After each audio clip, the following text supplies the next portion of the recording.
Hello guys, today we go here Nissan Qashqai 2018 model. Now I'm going to show you how to reset the service light indicator.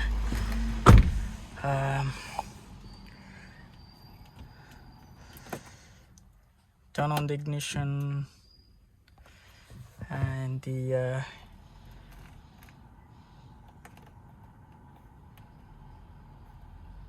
scroll buttons. Use this one and come to the setting,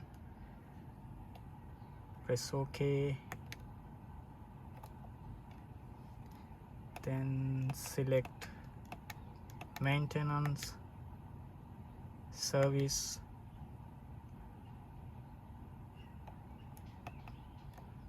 reset.